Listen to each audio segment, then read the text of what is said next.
Sa mga Manix Boys pa lang yan, wala nang pake. Oo. Paano pa kaya pag ano si Serna? Tignan natin ha. Kinakabahan ako, may gawin ba natin? Baka mapalayas tayo sa ginagawa.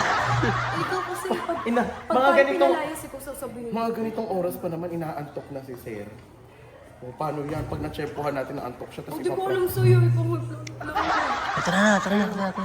Kinakabahan. So, eto na nga guys. Akit na kami sa kwarto ni Sir. Parang medyo... Kaya mo ba? Kaya mo ba? Kaya nyo na, dito na tayo eh. Ito todo talaga natin to. As in, lahat ng pwedeng pag-releason gawin natin. Bakit ka uuwi? Kasi po pupunta po kami sa ganito, pupunta po kami sa ganyan, magtatrabaho na po ako, tutulungan ko po si mama ko. Mga ganun-ganun na, mag-aaral na po ako. Sige. Kaya mo yan. Huwag kato ka na. Tuk na tayo. Ayoko muna dito, baka sa akin magalit eh. Kung sumasagot, nakatulog na ito. Isa pa, katok pa. Katok na. Ba, iwan ko sa inyo. Baka sa siya pipilahan ka. Kasi pipilahan ka na ha. Sir. Hello po. Hello po, pasok ka na, mauna ka na. Sir. Wait lang. Ba't ka na? Hindi mo natin boss. Sige na.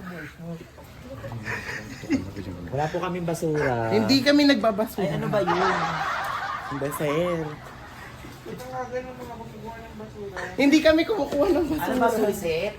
Ano ba? Guys, tignan yung daming pagkain sa kwarto ni sir. Pakita mo lang. Oh, Sa kanya lahat yan. O, diba? Tapos kami sa baba, wala kaming makain para lang alam nyo. Tingnan nyo na lang yung katawan niya versus sa... Ang laki. Kaya sa mga katawan na. So ito nga, seryoso talaga kami dito, sir. Meron kasi gustong sabihin sa'yo si Shalane. Sabi mo na. Kinakabahan kasi siya kanina pa eh. Kala niya parang gagalit ka daw. Kailan ba ako nagalit? Ewan. Palagi. Sanay na nga. Ito na nga. Ewan ko ba kasi sa'yo, ang dami mong kinakatakot. Sige na, sabihin mo na. Ha? Ikaw na, sige na. Siyempre hindi pwedeng sa akin manggaling yun. Laki